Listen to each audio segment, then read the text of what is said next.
You still got that hunter drone you hijacked? Been really tough hiding it from my mom, but yeah, I'll boot up and see you there. Welcome to MojoPlays, and today we're talking about 10 things we hope to see in the next Spider-Man game from Insomniac Games.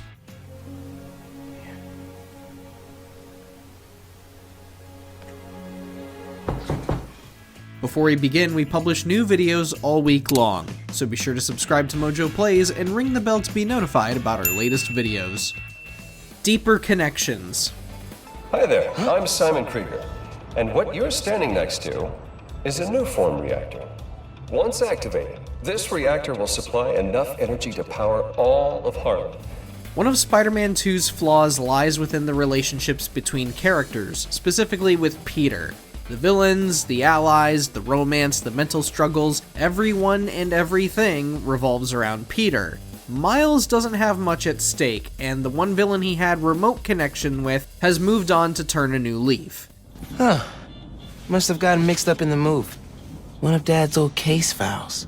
If Insomniac is truly moving forward with Miles as the main Spider-Man like they say they are, then Miles is going to need more complex relationships than my best friend is secretly a bad guy, or my uncle used to be a criminal, or a terrorist got my dad killed.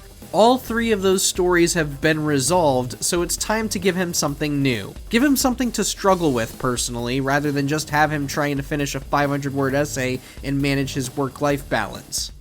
Look at you. If your dad could see you now. He probably freak out. Streamline currency.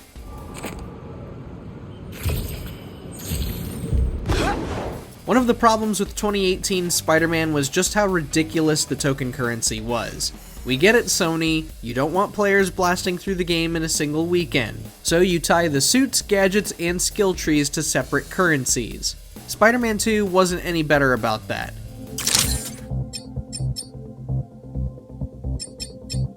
It just didn't make sense to have certain gadgets and skills tied behind hero tokens, or tech tokens, or rare tech tokens, or chicken tokens, or jalapeno tokens, or whatever others tokens there were.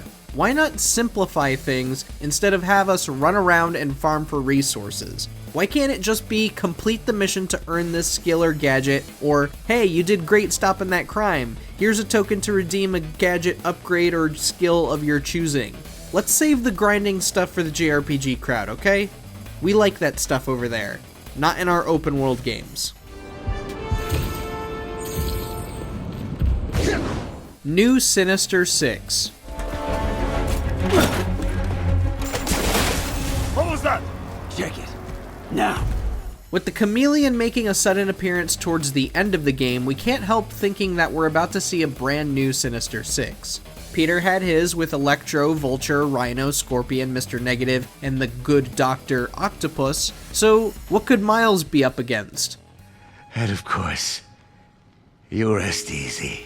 Well, Chameleon will most likely be a part of it, and Norman's grief is likely to cause him to become the Green Goblin, finally. Problem is that most of the other members have moved on or gone good. So who else could there be? Well, there's also the Hobgoblin, but as we said, Norman might take that seat as the token Goblin. Doc Ock is also still alive, and with Kraven's demise, perhaps we'll see the Grim Hunter join the fray.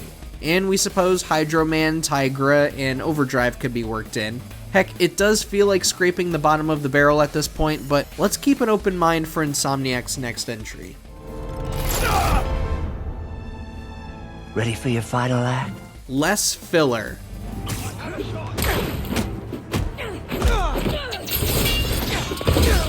Just when Spider-Man 2 was feeling like a step forward, it took a step backward. First, there was the bike ride with Harry, then MJ had her stealth missions shoehorned into the game again, and then you had the carnival games at Coney Island. Look, we understand these were here to maintain the theme of balance with the game's story. Call it narrative purpose all you want, though, it came off more like filler. You don't know what you took from me. Sony is amongst many AAA publishers claiming their games are too expensive to make, which begs the question, how much did it cost to write up, animate, and program a single Haley mission and a time trial race through Central Park? It also doesn't help when some missions are literally a couple of cutscenes and a tutorial for a new mechanic. Trim the fat, focus on the pacing, and maybe, just maybe, we'll throw in the word perfect for once. But Spider-Man took good care of me. Had a nice chat about your grandma. Tie-in to Wolverine. Part of the appeal in comic books is seeing what other heroes and villains might encounter each other from different storylines. With Insomniac working on another Marvel property, the upcoming Wolverine game, we're sort of expecting that to tie into whatever Spider-Man 3 ends up becoming. It would only make sense after they just confirmed that Spidey and Wolverine will coexist in the same universe. Let's go, man, before he gets too far. No. He's mine. You sure? The question now is, which comes first? Who is setting up who? Are the stories going to have their own plots with some missions seeing team-ups? So long as we don't get some confangled mess, we'll be on board. Better side content.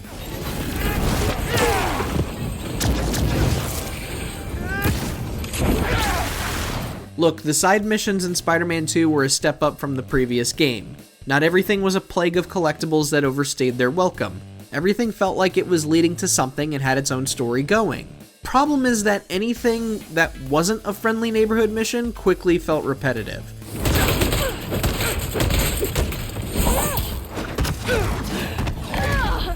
The combat is satisfying, yes, but many of the hunter blinds felt like the same setup every single time. Chasing drones got monotonous after the first two chases, even when doing them several hours in between. And the science stuff? Prime example of filler right there. The friendly neighborhood missions had purpose whether it was doing something as simple as talking to Howard or responding to a missing person report. And most of them lead to interesting stories. Just don't have us help with a proposal to Homecoming again, please. This isn't Saved by the Bell. But I need you with me, Pete. We're gonna heal the world. Miguel O'Hara. Look at this, a spider hero. We're all saved. With a PS1 model of Delilah making an appearance after finding all of the spider bots, it's obvious that the Spiderverse is a thing in the Insomniac games. Heck, Miguel is even name-dropped. That said, we aren't too sure if Spidey 2099 is going to be put into Spider-Man 3. We can always count on you to do the right thing. It'd be cool for sure, and maybe a multi-dimensional cataclysm will serve as the grand finale for the series. Perhaps he'll get his own spin-off like Miles did, though. Honestly, we're not opposed to either route. More burrows. Web wings alone aren't getting me enough lift. One of the major improvements in Spider-Man 2 is the inclusion of Queens and Brooklyn. That means we now have half of New York City fully recreated. Though we are well aware it may bloat the file size even further, we would love for the third game to include the remaining New York boroughs, Staten Island, and the Bronx. Hey, if we want to be the hero of New York City, we need the whole city, not just, 2/3 of it. There. All up and running. I should make sure Dr. Wynn sets up some turbine security for these. Playable Silk. Why don't you go show her your essay? He worked so hard on it. Though Insomniac has said Miles will be the main Spider-Man moving forward, why would they scrap the dual protagonist mechanic after all this hard work? The introduction of Cindy Moon means that Silk is obviously going to have a big part in the next game, maybe even get a game of her own just like Miles did. The big mystery is what kinds of powers will she have?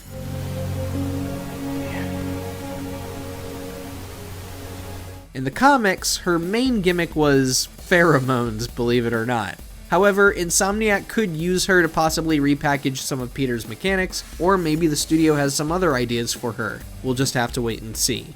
Oh, and this is my daughter, Cindy. The Goblins. We're so close.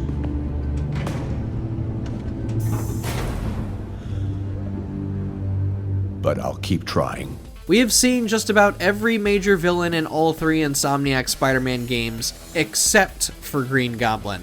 Where in the hell is Green Goblin? Heck, back in 2020, we were pointing out an Easter egg that nobody else was pointing out, by the way, that implies the Goblin's presence. Where are they? Norman has to become the monster with the glider at some point, right? And what of Hobgoblin? There has been no sign of these guys anywhere outside of color scheme and graffiti. If we go through Spider-Man 3 with not a single exploding pumpkin in sight, we're going to need some hard answers, Insomniac. You can't leave Spidey's most famous nemesis out of the picture. He's never like that. What do you hope to see from the next Spider-Man video game? Let us know down in the comments, and be sure to subscribe to MojoPlays for more great videos every day. I'm not going to lose him. Thanks for watching. If you enjoyed the video, there's more where that came from.